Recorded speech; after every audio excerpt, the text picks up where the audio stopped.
The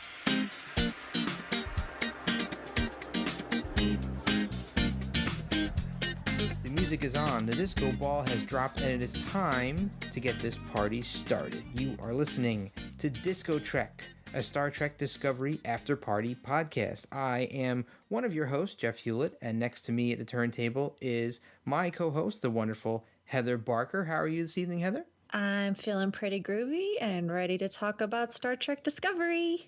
Absolutely. You're listening to the second episode of DiscoTrek tonight. We're going to be covering the third episode of Star Trek Discovery, Context is for Kings. And here, along with us, as we had last week, we have two winners of our contest that we hold on the unofficial Star Trek Las Vegas Convention Facebook group every week. First up is a guest who was actually on a shore leave episode a while back. The wonderful Frankie Dawn Engelbert has returned. How are you, Frankie? I'm great. How are you doing? Doing wonderful. Nice to hear your voice again. What's been going on with you between the last time we had you on the show and now? All sorts of things. I attend every convention that I can get to. Working, running a website, just all sorts of things that keep me out of trouble. Well, I hope you're ready to get into some trouble talking about Discovery tonight, because I think this is going to be a very packed episode. Lots of things to discuss. And speaking of conventions, we got another one of our convention friends here. We met at STLV, I think 2 years ago, might have been the first time we met him. Yep. It is the famous Skeeter Ramirez. You may have known him from hanging around the unofficial Facebook group. Skeeter, how are you doing? I'm doing great. Thank you. Thank you so much, Jeff. No, our pleasure to have you guys here. Heather, do you want to really quickly run through what people need to do to get on the show? Yeah, so just a note, this is an after-party podcast, so our goal is community. We wanted to have a podcast where everybody had a chance to chime in. So you need to go to the unofficial Star Trek Las Vegas group on Facebook if you're not a member already, and every Tuesday we're going to make a post with the DiscoTrek art. It will talk a little bit about the show, the recording time, and we basically just ask that you comment to be entered. And you have until Saturday. And on Saturday, we will use a random generator to pick the top two names, and those two guests will get to appear on the show. So we're going to do that for every show that's coming up. Once you've been on the show, you can't be on the show again. But we're hopeful that we're going to get a lot of new fans with some great feedback for Discovery. Absolutely. And also, if you wind up volunteering for the contest and don't make it on the show any given week, you can also send us a voicemail, up to 2-minute voicemail with your thoughts on the current episode or any of the past episodes at 609-512-LLAP. That's 5527 LLAP. And of course, you can also we'll be posting an event in the Facebook group as well on a little offshoot page we have, requesting you to type in some feedback too. If you don't feel comfortable leaving a voicemail or you're too busy and you just want to type something up real quick, you can submit feedback there and maybe we'll read that on the show. I think we got a couple we'll be doing at the end of this show. Any other notes for anybody out there, Heather, or are we going to move on? No, I think that's good. Do you want to tell listeners about our Patreon? Oh, yeah, just a note to everybody out there that we've got a Patreon page set up to help us handle some of the ongoing expenses of hosting the show and such. You can find it at patreon.com/the Tricorder Transmissions, or by visiting our website and clicking the Patreon link. You'll see it on the right-hand side just underneath the logo. And if you like what we do here on any of our Tricorder Transmission shows, not just DiscoTrek, but Shore Leave, Trek Ranks, Drawing Trek, supplementals, what have you, please consider supporting us. Every little bit, of course, will help. So we are also very close. We've got a good list of rewards that we're building here. We have a few ideas that I'm sure that all of you out there are going to love. And before I get into anything else, I want to say a quick shout out to our newest patron, Yesenia. Thank you so much for being a member of our Trek family and supporting our show. We truly, truly appreciate it. Yeah. So just a heads up to everyone, if you haven't watched episode 3 of Star Trek Discovery, Context is for Kings, you should stop listening right now. This show will have spoilers, so stop listening. go watch it and come back. And also a quick update. We've changed the format of the show a little bit. We're evolving as we go. So our new show, or this show, will have 3 different segments. Drop the record, play a new track, spin it again, and you'll find out what those are as you listen. Yeah. So we've actually got 3 new sections. So I guess we can go ahead and jump right into the first one. What do you think, Heather? Yeah, let's go ahead and drop the record. Okay, so the first section of the show is going to be called Drop the Record, as Heather just said. And this is going to be similar to our opening remarks and reactions that we had from our last show. So we're going to go around the table and talk about everyone's initial reactions to the 3rd episode of Star Trek Discovery. So why don't we start with Frankie? Frankie, what did you think of this episode overall? Oh my God, I loved it. Yeah. I mean, that was enthusiastic enough, right? No, really serious. I really like the show. It's bringing something different. It's not traditional Trek. And I just like how in the Federation, it's not, I'm okay, you're okay, that huggy feel. And I just like to see that. I just really like the format. I thought it was really great. I like the story. Very cool. Skeeter, what are your opening thoughts or your initial reactions? I felt the same way. I really, really enjoyed it. I liked how, even though it was a little bit strange at first to have, a totally different ship and be learning all these characters, and several of them didn't make it past the first 2 episodes. We have a little foundation of people, and now we're meeting new. And I do agree that there is, that darker undertone, but it is war, and that's what this series is going to be starting off with. So that's to be expected. Yeah, so we found out after the first 2 episodes that they were pretty much a prologue. So this episode takes place 6 months after those, and to me, this is my favorite of the 3 episodes. I think it kind of brought it all in terms of what we're familiar with in Star Trek. It was a little lighter. There was a bit of comedy in this episode.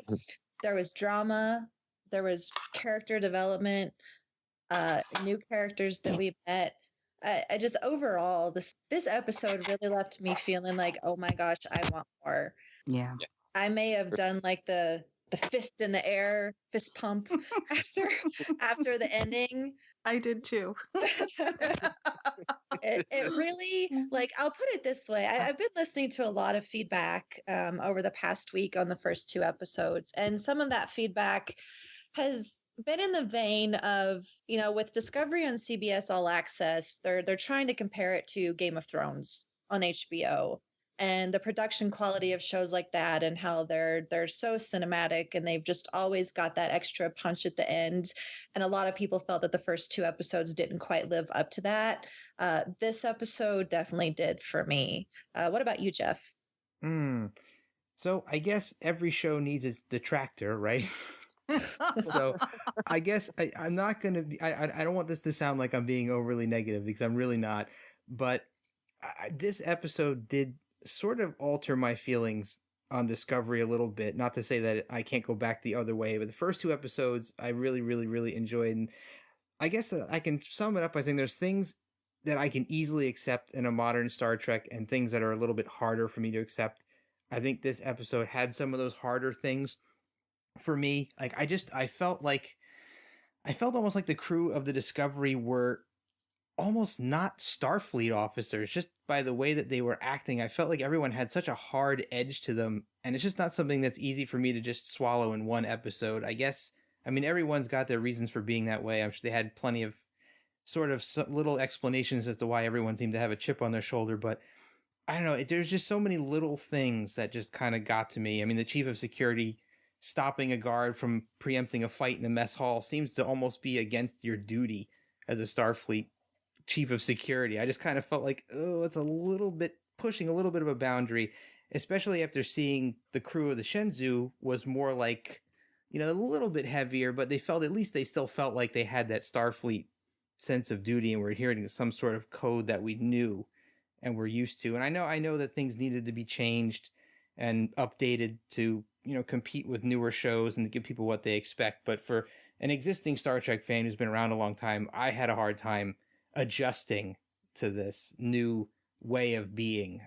It almost felt like the goodness, quote unquote, of Starfleet was scaled back a little bit for this. And I'm sure they'll get back around to things being a little different. But the end of the episode definitely did give me a little bit more hope, though, for the future. Everything didn't seem so dark at the end. But this isn't a negative critique. It's just kind of an initial reaction to the way that I know I'm going to have to adjust to this stuff in the future. I didn't feel like I was going to have to adjust that much after the first two prologue episodes, but this one really felt like it hit me over the head with how different it was going to be. Yeah, and I've seen some of that criticism across social media today. Skeeter, I'm curious, what are your thoughts to follow up, Jeff? So yeah, I was almost ready to ask. So Jeff, did you feel that most of that negativity was purely directed at Michael Burnham? Because that was what I had felt. I felt like that somehow here was this person that for them they just spent 6 months losing 8,000 of their fellow comrades and other humans, and now they're embattled in this giant war that could completely change, if not eradicate, the way of life that we as humanity think that we deserve, for lack of a better phrase. That they all felt like they'd earned this, and now here's this one person that somehow is to blame, even though we as the outsiders know that the Klingons were pushing for it. They were trying to create something. They have this icon of who's to blame. It's the opposite of a martyr, and so they have this person here in the flesh. I really felt that, yes, I did notice the negativity, but I completely felt like it was all aimed at her. Cadet Tilly, she said, "Oh, everybody hates you." Oh, wait. Oh, sorry. Yeah. That was very much what I felt they were trying to convey, is that vibe that she's the ultimate outsider. I definitely did pick up on that, and like I said, it's just something that I had to adjust to, and I know that they all, like I said, they had their individual reasons for feeling that way. I mean, we heard a little bit from some of the fellow prisoners on the shuttlecraft as to why they lost people because of what they perceived that she did, and some of the I get that, and I guess one of my hangups, I guess I have to stop comparing it to other Trek series, because I think we've seen similar things in other Trek series, and officers being able to still maintain, at least some of them can maintain their composure and not act that way. But I mean, it is a different Star Trek. Like I said, I have to adjust my way of thinking. And like I said, I'm not being negative. I'm not criticizing the show. It's No. It's my own hang up and things that I have to get over to better enjoy, quote unquote, new Star Trek.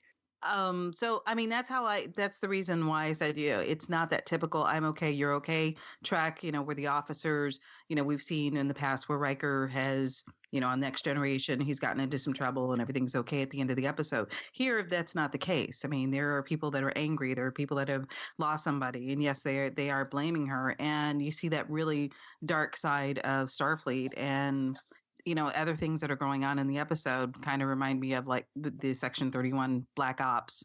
Yeah. They exist. So, I mean, there's got to be a darker side to Starfleet out there. And that's why I like the show. That's why I really like this episode. Mm-hmm. Yeah, for sure. And I think, a more modern comparison, it just popped into my head it was almost like that transition that Battlestar Galactica went through when you saw that Pegasus and the way that crew was compared to the crew that you were used to seeing.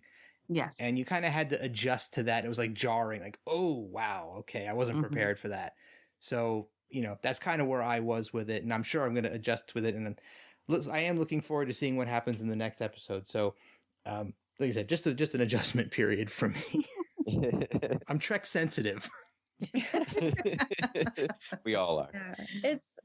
For me, I very much agree that I think we have to distance ourselves a bit from previous Star Trek. As I said in our first episode, this ain't your mama Star Trek. It's something different from what we've seen, and I think that a lot of people are having difficulty reconciling that fact.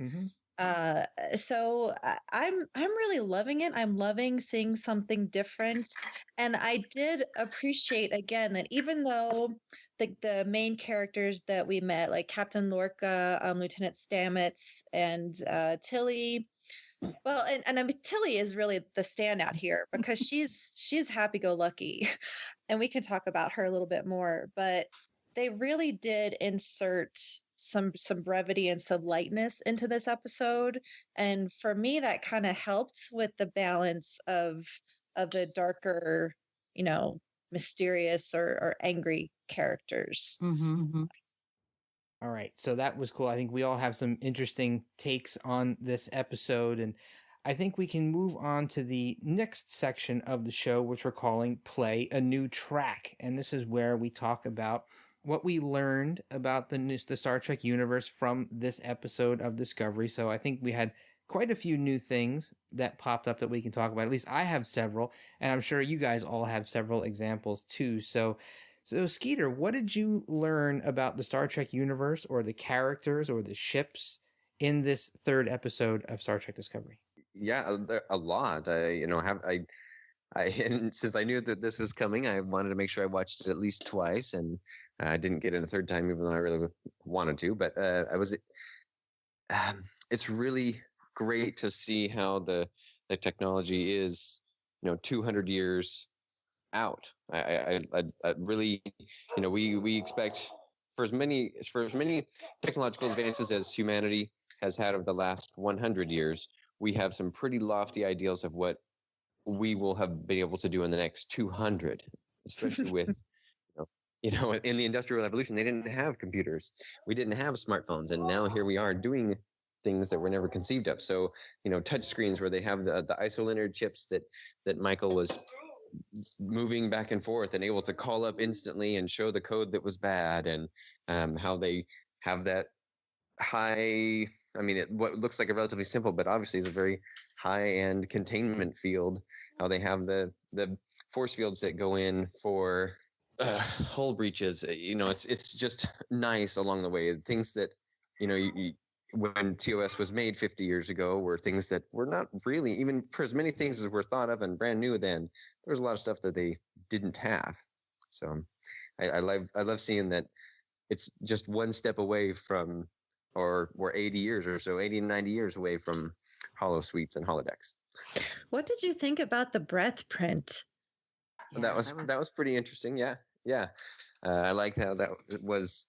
I'm sorry, I'm not sure if you're asking me, but Yeah, I'm asking everybody basically. I did like how that was great. It seems to be a DNA test almost at this, just based on air and the saliva that comes from it. So I'm interested to see how we get back around to retinal scans. I was about to say the same thing. Yeah. Mm-hmm.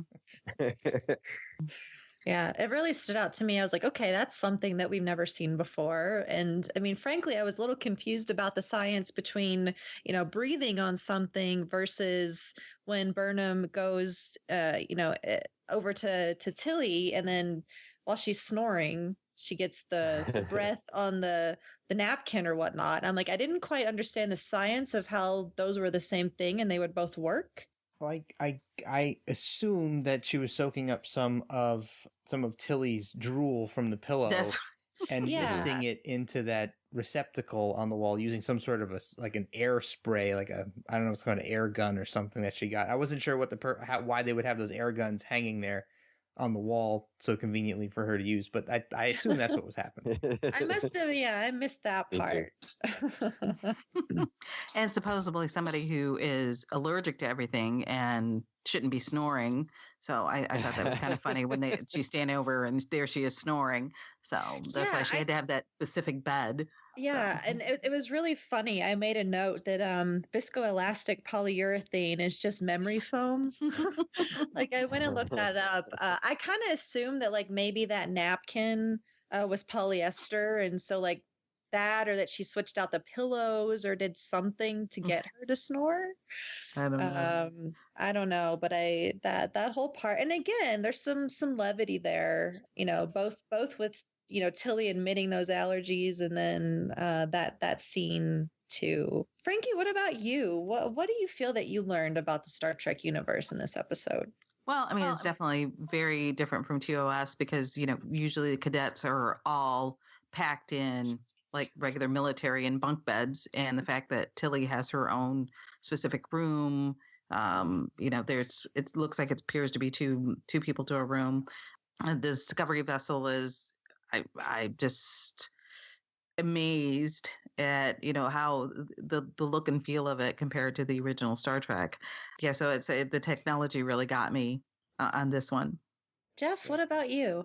A couple of things. I thought it was very interesting just by the chain of command and the hierarchy and the way things work in Starfleet, that a starship captain could commute a Federation life sentence on a convicted criminal. I thought that was an interesting premise to set, that he kind of has that Lorca kind of has carte blanche to do whatever he feels he needs to, right, to advance the Federation war effort against the Klingons, including commuting a treason sentence and a bunch of other charges to get Burnham onto his crew. I thought that was a fascinating precedent to set. Yeah, my question would be whether anybody actually knows that she's on the Discovery.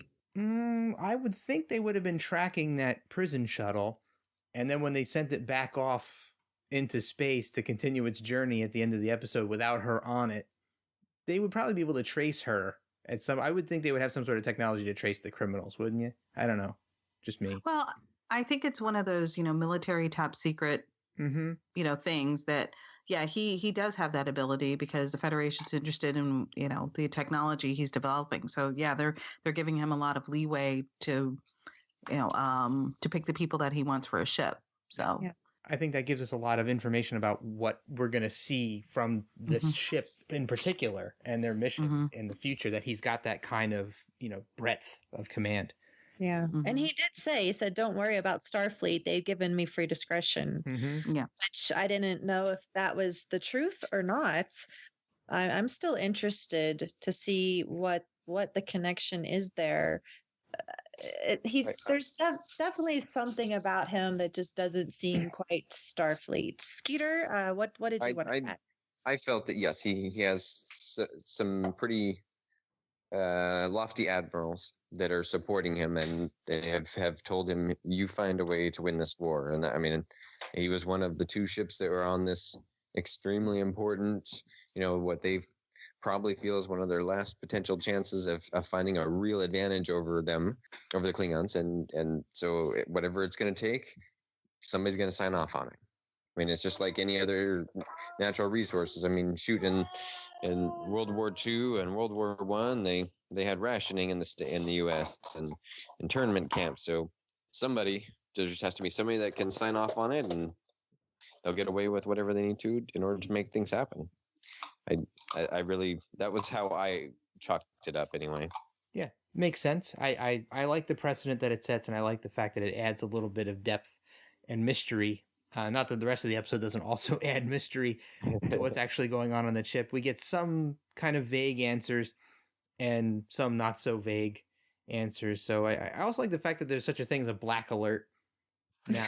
I thought that was kind of cool. Let's add, we got yellow, we got red, now we got black.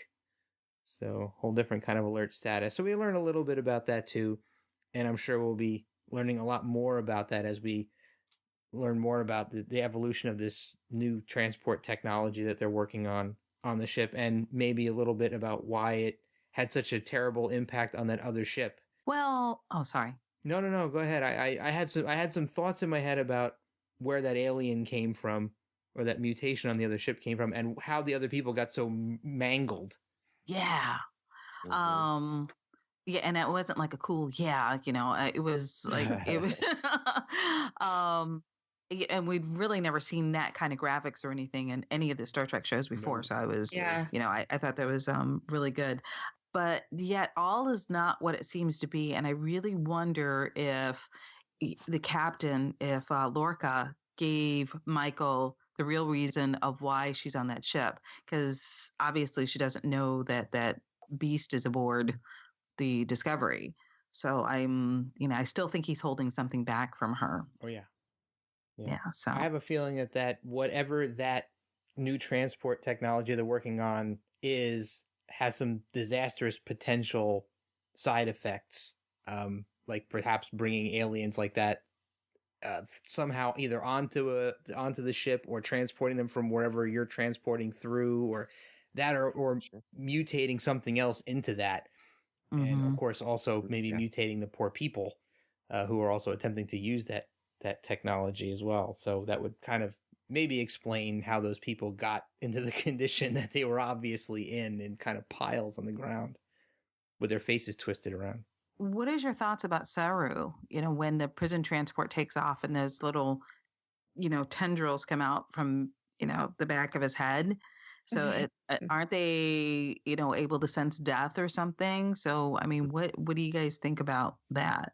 Yeah, those so if you watch the After Trek show, which I only watched it because I was hoping my dogs would get featured since they were asking for pet photos. Mm. I'm not a big fan of those shows to begin with, so I didn't watch the last episode, but I caught part of that last night's episode. And I've also been reading Desperate Hours, David Mack's Star Trek Discovery book, and it also explains a little bit about what they are. So I part of me doesn't really want to spoil it. I don't know. Can I say what they are? Assuming people Yes, watched, tell or me. should we? So Yeah. they're threat ganglia, and it's kind of like the hair raising on the back of our neck is what I'm taking from it. He is sensing that something is not right. Someone was not on that ship when it left. And really, my understanding is just that, he tells Michael Burnham that he still feels she is dangerous. Mhm. So I think it was as simple as realizing that somebody's not on that ship and that person is Michael Burnham. Okay. That's what Aaron Harbert's alluded to on After Trek. We that may or may not be the full story there, but he's a fascinating character. He And is. Yes. I really have to recommend that everyone read Desperate Hours because there's a lot about him in there. I love the interaction with him and Burnham in this episode, and obviously, Saru's going to be an ongoing character. He's first officer on the Discovery. He's above Burnham now, obviously, and makes it very clear that he does respect her. He does respect what she brought as an officer, but he's going to do the job a little bit better than she did. Yeah, that was a pretty substantial burn. Yeah, sick burn is what they would say over on Trek Ranks. I thought it was pretty cool that in this episode they addressed a couple things like Michael Burnham's name, even though they didn't go on to explain it. I know that unfortunately there was a lot of drama about having a female character with the male name. And side note, that came from Brian Fuller. Most of the female characters in his shows have all had male names or non-gender names. So they wanted to do that with Discovery. But I just thought it was cute that Tilly brought that up, and that's your name. That's not. I'm going to call you Mickey. That's more approachable. It's like, no, you won't. I love how she reacted to that. Yeah, which Burnham shut right down. Yeah. And then I also thought it was kind of neat that when we meet Captain Lorca, he mentions that he has, this injury to his eyes. And that's why the light is dark, that he can't handle, like he has to have slow transitions. So I thought that was kind of interesting because I was like, oh, well, that explains why everything is so dark. I don't know. I felt like that might inhibit him in a combat situation, though, while you're sitting on the bridge seeing explosions on the view screen. I think that might inhibit his ability to function well, wouldn't you think? But with rapid changes in light like that? Probably. I could see that. Yeah. I mean, other than it's supposed to be a science vessel, top secret science vessel. So maybe they weren't supposed to see a lot of combat. That could be, one of those things that it's yet to come. Yeah. Disregarding the teaser for the next episode, that is. Let's see. Speaking of Lorca, I thought it was interesting that they very strongly allude to that there's some sort of a darker secret or something that's underneath the veil there, especially when you see that he's got, a relatively decent sized collection of aliens and dead aliens there. And he's got this new one that he's got in a special, force field containment cell, and that he kind of has a little commune with. He said he's going to be spending some time with it that evening. So I thought that was interesting that we see him looking out the window there near the end of the episode, and we're left to wonder, what's really going on with that guy? What is it that he's hiding, and how long are we going to have to wait till we figure it out? It's almost antisocial, which is interesting for a captain. I mean, captains do kind of have to separate themselves out in a way. And then to have all these inanimate objects, these unique objects to have as little rewards, if you will, as he's a collector of some kind. So it's interesting. Well, you know what? Maybe that's it. Maybe in a way he has been collecting all these best of the best and best of the brightest of officers, and he has all of these trophies, and maybe that is part of his personality that we're getting clued into. And he had a tribble. Yeah. They're live ones. Yeah. Live ones. And how does he keep them from multiplying? I know. It's been the ongoing joke of the day that his tribble is Spade. Yeah, maybe he's got the special neutered tribbles from the animated series. Maybe he's discovered them. But did you guys pick up on I thought there was another big clue about something lurking under the surface of Lorca, that during that exchange with Stamets, that when he was being challenged, you saw that there's like a grimace on his face, like he was about to just lose his temper completely at being challenged. And I thought there was something underneath the surface that is kind of boiling inside of him that may boil over at some point. I agree with you there completely. I think that's part of why he will prove to be a warmonger in some fashion. Yeah. He wants to be doing something. He wants to be solving. He wants to be winning. He wants to be fighting. And he has that, what feels like a hamstring of, why haven't they figured out how to get my ship wherever I want it right now? Mm-hmm. Yeah, that's so. And of course, I think that he kind of, again, symbolizes that for him. Is like, hey, you are the one that's supposed to be making this happen for me. And every time there's always an obstacle, there's something else going on. And that's because Paul Stamets doesn't want to be used, want his research, his dream, his life's work to be about war. And yet, so there's that.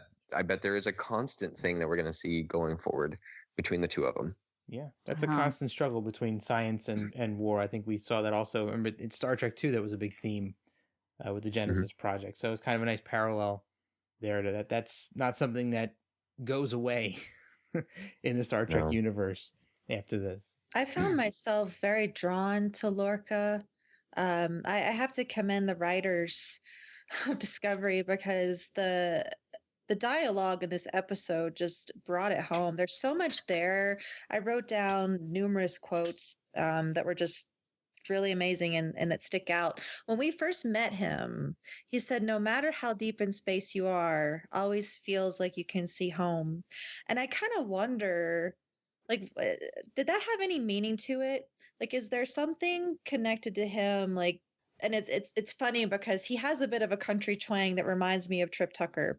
But, with Trip and the Xindi War and everything, we had his connection to his sister. And I kind of wondered if there's some connection. Like, why did they say that? Like, is that going to be a reference to something down the road where he has an ulterior motive that's connected to family or to home? I don't know. I guess we'll find out. But I just thought that was interesting. And then, he's got the fortune cookies, like this funny little quirk that I thought was kind of cool. That he mentions that it was a family business. Business. Yeah. Which, was neat. And I mean that, every captain has their little thing. So his is fortune cookies, but these statements that he makes throughout the series, when he's throughout the episode, when he's telling everyone that the USS Glenn was, the crew was lost because of this incident. He comes out and he says, this is not a democracy on the ship. And then, again, we find out that Stamets' relationship with him, he feels that he's a warmonger. We know that apparently Starfleet has given him this discretion to do what he wants. And, it's just, there's a lot there that just really intrigues me. about him. Okay, so am I the only one that thought I'm sorry, I thought Stamets was an annoying character, but that's just me. Yeah, I did too.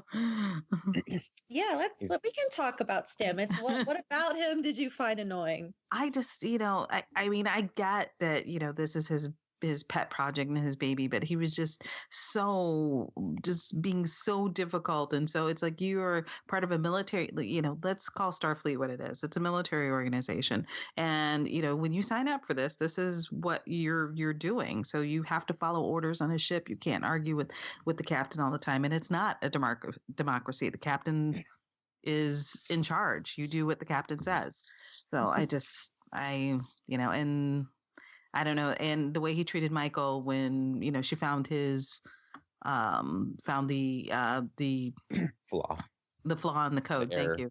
Yeah. The error in the code. And, he's just like, okay, you're dismissed type thing. I'm like, what? No, he did not just do that. So, yeah. He definitely is like an angry Sheldon Cooper. Almost. Yes. Yeah. Yeah.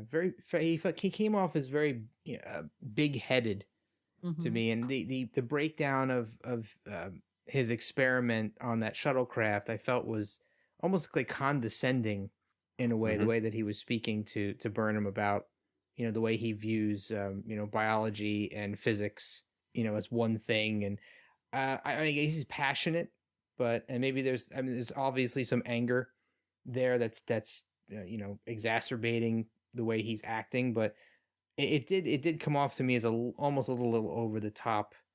And again, that's part of my hang up for comparing him to previous engineers. Other ships. I mean, B'Elanna could be rough at times, but she never really felt that rough. Well, and she didn't disrespect. I mean, I think he was a little disrespectful towards Michael, and saying that she's human, almost Vulcan type thing. And it's like, just don't be douchey. Yeah. So, sorry. Can I say that? Okay. I think we can maybe get away with that. When we first meet him, I kind of was like, oh, okay, this is interesting. Anthony Rapp is just such a great guy. I follow him on Twitter. He's one of the most engaged Discovery cast members on social media, and I didn't know what his character was going to be like. So when we met Stamets, I was kind of like, oh, okay, this is how he's going to be. But the more that I thought about it, to me, I feel like he really represents what I think is the majority of Starfleet officers' opinion towards Burnham right now. They feel that Burnham is responsible for this war, whether that's true or not. They want to stare at her when she walks into the mess hall, but nobody wants her to sit with them. She meets Kayla that was on the Shinzu with her, and Kayla, won't even talk to her. Yeah. So to me, I think Stamets is representative of basically everyone who, number one, is angry for sure with Michael Burnham, and a reminder that that's the state of Starfleet right now. I get that, but I didn't see him as being overly warm and fuzzy to anybody else either. In fact, it seemed like the people who worked in engineering weren't exactly the happiest people either with that experience. Well, I don't think anyone is entirely happy because they've, as he explained, he was working on a science project, we'll say. That's somewhat demeaning, but he was okay, so we won't say that. He was doing something that he was passionate about with a friend, that when he had the interaction with the friend, I totally thought that was, his real personality. Yeah, he would, his friend was basically, they were gonna do it, and they were gonna do it better, and so there was a little bit of friendly banter. But I thought that was a good representation of him having a good interaction with someone. But they were doing what they were passionate about, and then got interrupted by this war, and he got split up from his other crew and his friend, and he's unhappy about that. And I mean, I understand that. Like, I would be upset too. And I think we've got opportunity to see more of him. And I think a lot of us are hoping that we'll they'll flesh out his character a bit more. I agree that he will become more personal and more human and not just jerk. Yeah. I think maybe for me it was that I felt like it wasn't portrayed in a way that I was necessarily going to feel compelled to feel compassion for his plight. I feel like it could have just been better played to get that message more fully across. That I'm like, okay, I get why he's acting this way. I mean, he's obviously upset and whatever. But I felt like it was a little too far in that direction to make me want to sympathize with him a little bit. Mm-hmm. Yeah, I see that. Yeah. Like, I mean, I don't want to refer to other shows, but I'm trying to think of other interactions from other series where I may have felt the same way. And I'm going back to the whole introduction of Seven of Nine and her being pushed into engineering against B'Elanna's wishes and B'Elanna being kind of angry with her and nasty, but it was done in such a way where I could sort of sympathize. And you're not feeling that right now. No, I'm not, but I'm sure I will down the road. I mean, like Heather said, there's plenty of opportunity. There's many more episodes to come where we'll see more of this character, and maybe this is something that I have to get used to in a non-episodic Trek and serial Trek as opposed to episodic Trek where everything has to get buttoned up. Yeah, in one or two episodes. That's a given, and I truly think it's a large part of why some people are just really struggling to connect with Discovery is the fact that now we're looking at a serialized version of Star Trek, even more so than DS9. I have heard that we will have some standalone episodes, at least one, and hopefully they confirm that at some point. But it's definitely a different way to watch Star Trek, and I definitely understand where you're coming from. So I guess do we have anything else new that we learned about the Trek universe? Anybody have any other notes they want to share? Other than the Klingons like to shush people? It's interesting that that's a universal gesture, isn't it? Yeah. Yeah, and everybody knows what it means. Yeah, no, I was agreeing that what you said was what I was thinking, is that it's apparently everybody does that. Yeah. No matter what species you are. Yeah. I think that, my final subject there will actually lead into our next segment. But I'll preface it by saying that we learned that Spock was read to as a child. And that will take us, I guess, into our next segment. So we're going to move into Spin It Again, which what moments stood out to you that you want to talk about? Let's revisit what we really loved about this episode. And I guess since I created that little segue, I'm going to talk about one of my favorite scenes, which was when Michael Burnham started reciting from Alice in Wonderland. And special thanks to Aaron Harvey, who is Geek Filter on Twitter, for pointing out the continuity out of the animated series, actually, where, and I guess it's not totally new to Star Trek because we learned it in the animated series. I was Once Upon a Planet. Spock mentions that his mother was particularly fond of Lewis Carroll's work. I'm not sure if Spock had quoted it or how the conversation came up, but that reference was made. So I thought that it was really cool that she starts quoting Alice in Wonderland. That scene, like just the on that away mission, like it was so action packed and dramatic and suspenseful to begin with. And then we have her start quoting as she's going through the Jeffries tubes. How Sonequa Martin Green did that is beyond me. Like that is some high quality acting to remember all of those lines. But then when she's in the bunk with Tilly, and Tilly's talking about that she's going to be a captain someday, which major props there, because I love hearing a female character express her desire to be a captain someday.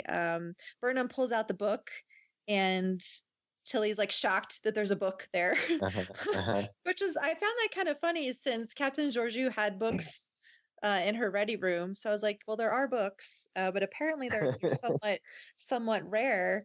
But she mentions it, and Burnham says that her foster mother used to read to her and to her son, who we know as Spock. So I just thought that was really cool, and the dialogue that came out of that Burnham said, the real world doesn't always adhere to logic. Sometimes down is up, sometimes up is down, sometimes when you're lost, you're found. That was, I think, my standout scene, both quoting as she went through the Jeffries tubes and then that little scene at the end. I just really loved. So, Skeeter, what about you? Was there one moment that really stood out to you that you'd like to revisit? Well, I guess I'll think about that for a second, but I wanted to support what you were saying, because I really felt that for her, especially having spent 6 months in prison and, accepting that this was going to be her lot in life for the remainder of it, however long it was, she felt that attachment to the Alice in Wonderland grow. And so she was using that as her happy place and her escape, and for her to recite that in what for almost anybody else would be one of the most traumatic and frightening times of a person's individual life. She's crawling for her life. I thought that was really, really, it was layered, and if you really look for it, you can find the layers of how profound of a situation that would be. And so I thought I really, I'm supporting your thoughts. That was great. Thank you. Sure. So I think that I do find it really, really interesting that there is, I don't, how can I say this at the moment? I think going back to Paul, Lieutenant Lammertz, he's got that duality with he understands why they're there, and he understands why he's fighting. And I really, I look forward to seeing him grow, and something in his character, especially going between having seen his, having that personal conversation with his, with the other chief of engineering, having that be part of his personality, and him having to battle for what he believes to be right and still having to do what he's told. I really think that there are a lot of those moments that we're going to get, because this show has some incredible writing, and it's going to have, it really feels like to me that the story is going to unfold in layers, onion style, where a little bit at a time, and we're going to find these different ways of looking at it. And I think that they're doing a great job of having it look through each of their own eyes. With Tilly, you get to see how she's a self-proclaimed, has some limitations, her disability, I think is what the word she used, but she still wants to be captain. She knows that she can still can. Yeah, special need, exactly. But she still wants to be captain, and we can all see she's perfectly capable of doing whatever she wants to do. I like that we're going to have all of these different stories come out as the show goes on, and somehow they're making it to where we're attached to each of them individually already. So I don't know if that's quite what the one moment, but that's. Oh, no, it's good. It doesn't even need to be a moment, just something that really resonated with you. And I think you've done a great job of explaining that. Frankie, what about you? Well, I have a couple. I still like the black comm badge. I'm still all about that because it was so briefly on the screen there. And for me, the moments that really stuck out with me wasn't a specific moment in the episode. It's just that whole interaction between Michael and Tilly. You can see that there's going to be a friendship that's going to build from there. That, even though Michael has this air of, being, on Vulcan and so logical, the way she talked to Tilly, and it's like, I get it. I get why you didn't want to be so, you didn't want to talk to me. You didn't want me to stand next to you in engineering. I get it. And I see that they're going to become, friends in later episodes. At least I think they will. I mean, that's how I was reading the language there. So can I follow that up just a little bit? I have to say that I was so happy because I feel like this relationship, it's not the same as her relationship with Georgiou, right? Right. But it was devastating to lose that character. We had a mentor-student relationship there, and a very strong friendship between two women characters, and that was just really amazing for me to see. not only was Captain Georgiou just like the captain of all captains, I think we all agree, like we want the book, we want the backstory on Captain Georgiou, and you get some of that, guys, in Desperate Hours. But I feel that at least now, Burnham is kind of ending up in her own mentor-student relationship. Right.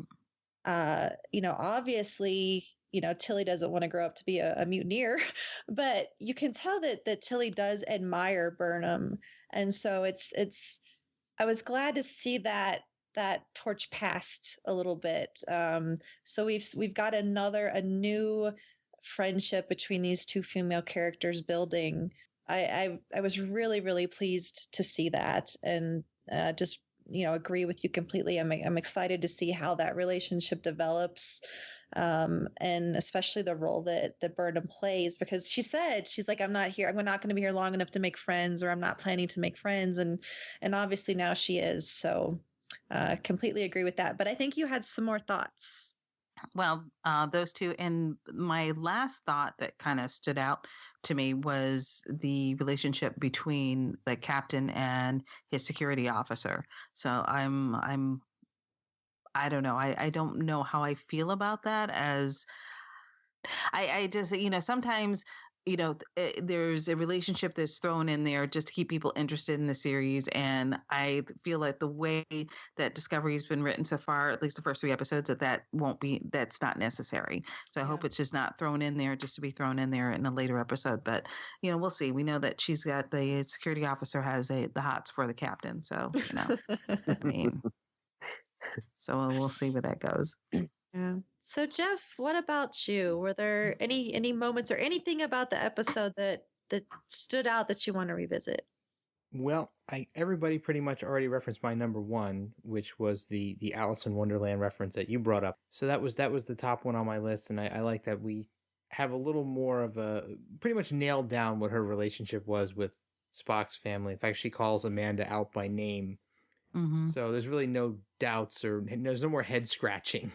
Yeah, and it refers to her as a foster mother. Yes, so there's really no more. Yeah, we're not scratching our heads anymore, wondering exactly what her relationship was with Sarek's family and Spock and Amanda. So we're pretty much solid on that. So I thought that was a pretty big standout moment. It's probably the biggest standout moment to me, and the fact that she has the book with her. As Skeeter mentioned, that was something that was so significant to her, that it was with her in prison for life. Because she also made mention of the fact that she wasn't aware that she was going to be being transferred from prison to prison. So she had been planning to be where she was for a long time. So that book was with her. That was pretty cool.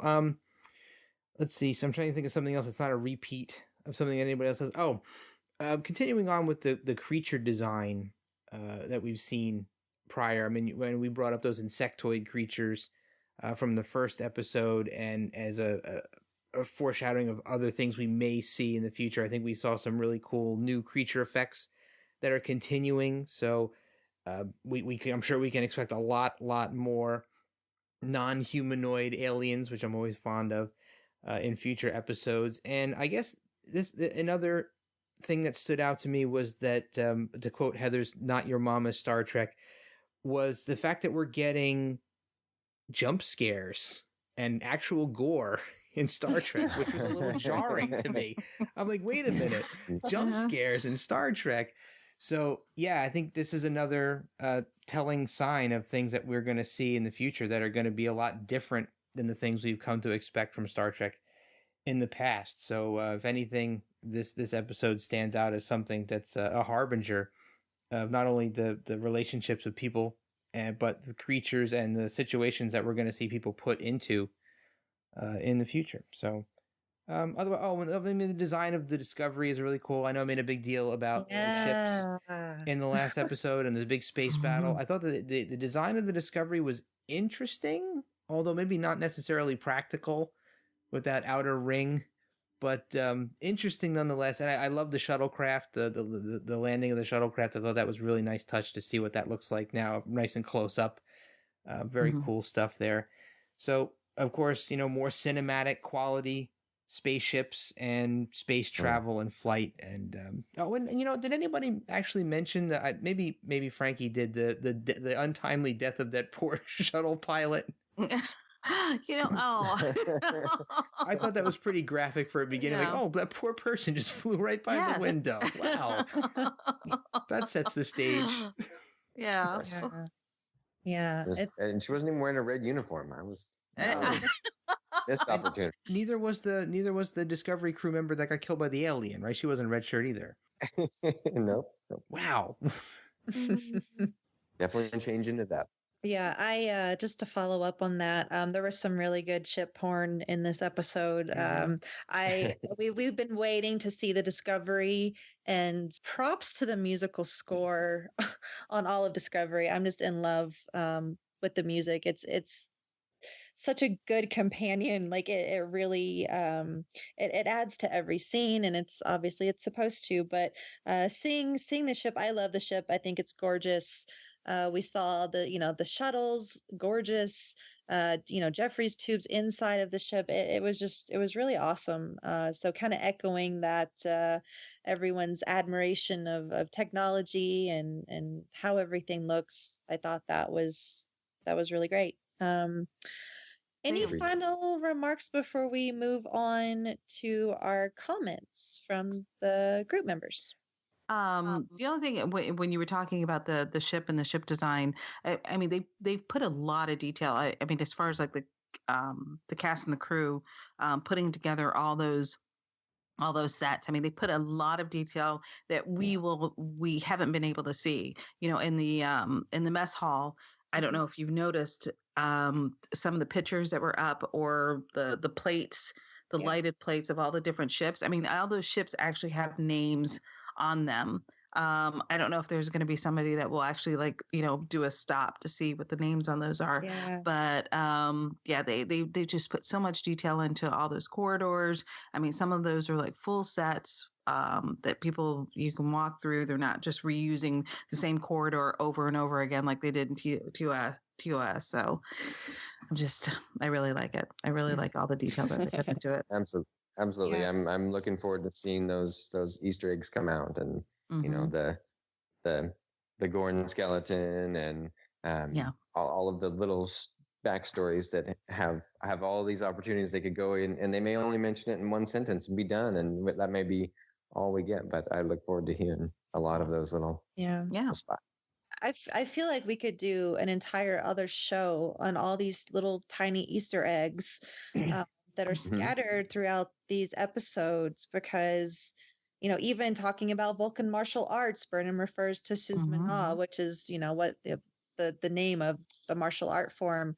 I made a couple notes. I'm like trying to run through everything for like all the little things that they mention in here. The Z Magnese Prize, which I probably just said that wrong, but that was awarded to Dr. Richard Daystrom back in the Ultimate Computer from TOS, and then it popped up again in TNG's The Schizoid Man. Trying to find some more. It's just so awesome when they pop up, and even like things that we see, like those plates in the mess hall or the Gorn skeleton. And I know that there are more and more that are going to pop up on social media. So it's anyone who says that the writers don't know what they're doing or don't know Star Trek is just wrong.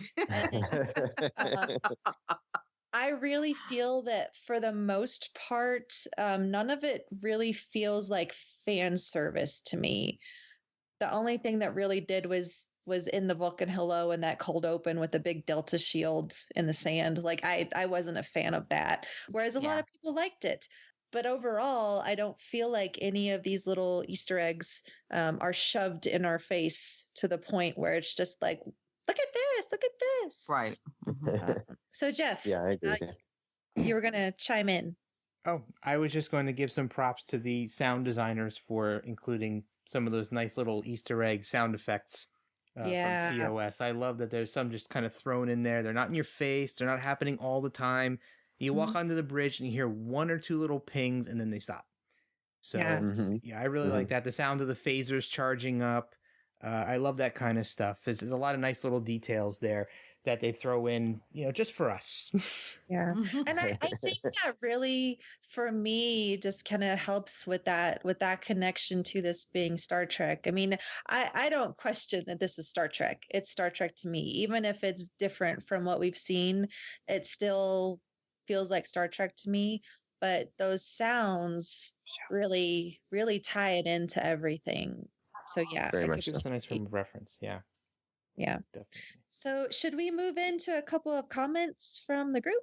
Sure, yeah. So I think this one's kind of funny from our friend Yesenia, because I think she's kind of in line with how you're feeling about things, Jeff.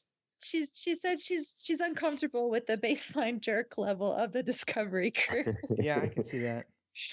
And it's a little bit too much for her, that she knew they were going to break Jean's rule of no conflict amongst the crew, but this is pulverizing that tenet, so going a little bit too far, and that she hopes the Discovery crew will get it together and gel enough to become the Starfleet officers we can respect, admire, and love.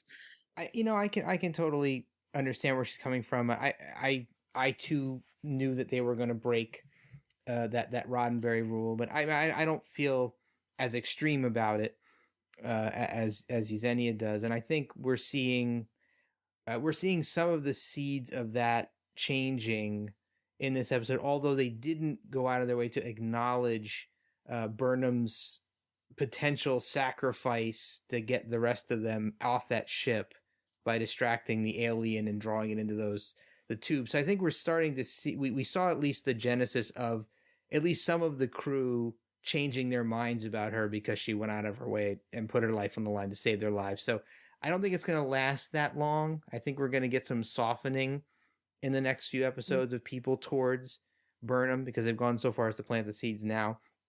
But I can definitely feel that jerk factor, at least in this episode, was strong. Yeah. There was a lot of animosity. And like we mentioned before, everybody's kind of wanting somebody to blame. There's a lot of anger. They can't do anything, and it's directed at the Klingons mostly. And then that's just real life. I mean, not everybody can be all happy-go-lucky all the time. It's like, what? What? But that's what Star Trek has taught us. Oh, too funny. So yeah, I at the end of the day, I do agree, that there is some animosity here, there is some anger and hurt, and that's certainly obvious in the interactions that the characters have. And again, I just have to emphasize that I'm really grateful for Tilly because I feel like she provides some levity there. And with Saru, like I get that he's definitely a little different now, but wouldn't you expect him to be?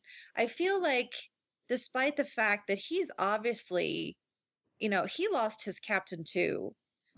So he's hurt there, but I feel like his interactions with Michael Burnham were still respectful, even with that little zing at the end where he said, I still consider you dangerous, and that I'm, basically I'll do a better job than you will if I have to protect my captain. I still feel that there's some respect and camaraderie in that relationship, and I think that we're going to see more of that down the line. And again, we're meeting this crew, and we're being made aware that not everyone on this crew wanted to be in the situation that they are, and then some are totally happy to be there, like Tilly. I think not to nitpick again, and forgive me for nitpicking. I think I love the Saru character, and I love what they've done with him, and I think he's going to be very, very interesting going into the future. But I felt like there was a slight missed opportunity in this episode with him, since they made such a point to talk about the fact that they can sense death. I would think that it would be almost standard practice that if anybody's going on an away mission, they go talk to him first so that they can tell if they're going to die or not. Exactly. Right? I mean, he would have known like going over before they interviewed. to that ship that at least one of them was going to die. It's like, all right, everybody go talk to Saru real quick about this away mission. Yeah, I don't think it's so literal, but that, he does definitely sense danger. And so I agree. Like, you'd think that he would have sensed sense the danger present on that ship. Oh, there was a lot of death there. Yeah. Yeah. But again, it's not literal. He's not like, I sense dead bodies. He sensed the threat and Well, he the needs to work on potential. that. All right. Jeez, what a missed opportunity for that man. Jeff, do you want to move on to the next comment from Jesse? Oh, of course, from our good friend and fellow administrator of the unofficial Star Trek Las Vegas convention group on Facebook, Mr. Jesse Okendo says, this episode led me to conclude that I just can't tell what's coming next. Most shows lend themselves to predicting what comes next. Star Trek Discovery has left me guessing at almost every turn. This episode was no different and has a sense of mystery I had not seen in Star Trek before. I can't even begin to guess our next steps. And I've heard that sentiment reiterated by several people over the course of today on social media. So, and I have to say that I agree that I didn't see the twist coming with the experiment. I felt that when Burnham ran down her theory on what they were really doing on Discovery and why she was really there, I thought she was spot on. I'm like, that makes perfect sense. That's exactly what they're doing. Lorca's wacky. There's something weird going on. That's the explanation. She's smart. She senses it. She knows it. And then when the twist came, I'm like, oh, okay. Maybe Starfleet isn't so bad in this show. And it gave me a little glimmer of hope that, there's actually something, not something, horrible, weaponized sort of thing being planned, but just a tactical advantage rather than some sort of chemical warfare nefariousness going on. So I definitely agree with Jesse on that. You guys? Yeah. Oh, very much. There's the it's all like I said earlier, it's all unfolding like an onion and little bits at a time. And I'm along for the ride. Yeah. I'm not steering anything.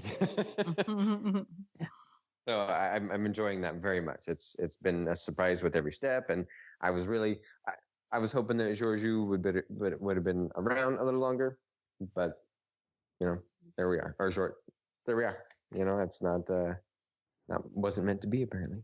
Yeah, I love the analogy of peeling back the layers of the onion here, because that's exactly what I was thinking about today, and how just as a show in general, I feel like we're getting this little peek into a world that we've not seen before in Star Trek.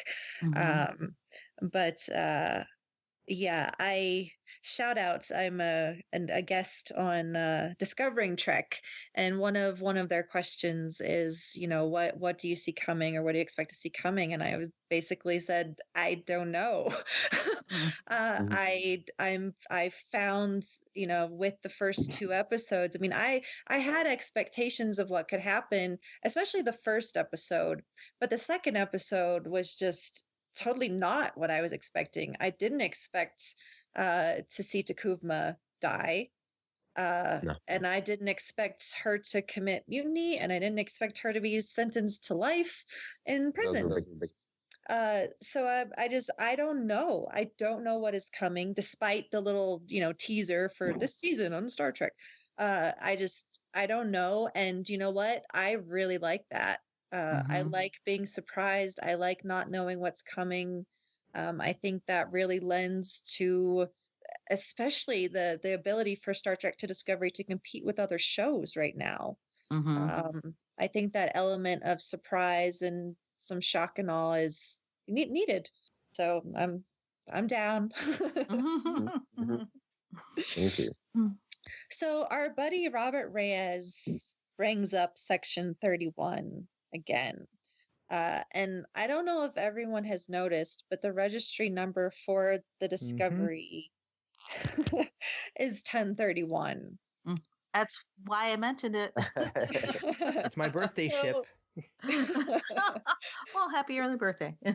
Thank you. So Robert says, so if this ship is Section 31, then the transportation technology that they are working on would make sense, since DS9, when we first meet Sloan, we have no idea how he keeps getting on and off the station without leaving a trace. Also, it would make sense that Section 31 would have more advanced technology than the rest of the Federation, since they are a separate entity within Starfleet. And in closing, what if they get some bad or funky spores, and that's how they end up in the mirror universe? Spot on, Robert. There's a lot there, and I mean, quite honestly, I've heard from many people suspecting the same thing, that whether it's the black badges or Captain Lorca's somewhat shady insinuations from time to time, that there could be some Section 31 going on. So Skeeter, what do you think? Do you think Section 31 is going to play a part in the show? Only again from a foreshadow point of view. I don't think that there's going to be anything clearly stated. At least not in this whole season. I just don't see them revealing that. And maybe in the finale, but not right away. I think that's something that they're going to have as an undertone, if it turns into that at all. I don't remember too many of the details about Section 31 to know when it was supposed to have been started, but I feel like that's something that could be a bigger reveal, but having it be that it would only appeal to the true deepest level of Trekkies. It gives them that direction, that choice, and it could just be, I don't know. I haven't been sold on that, but I do like that there is some of those hints, but I haven't been sold on that idea. Mm-hmm. Yeah, Frankie, what do you think? Well, we kind of know what you think, but anything that you want to add there?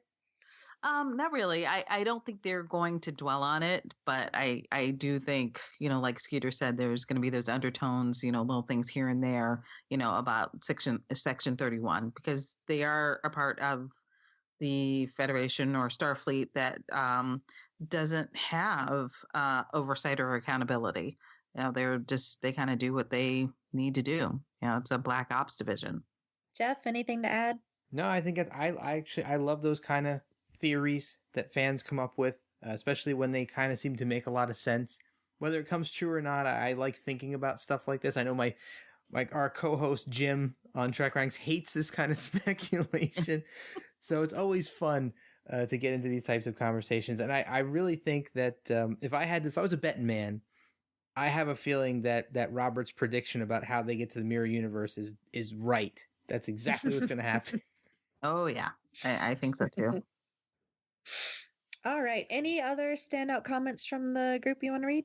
No, I think that about wraps it up. So thanks, guys, for submitting those, by the way. It's always fun to hear from you guys and get your thoughts and comments on the show with us. Yeah, most definitely.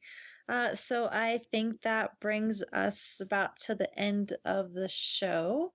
Jeff, do you want to take it from here?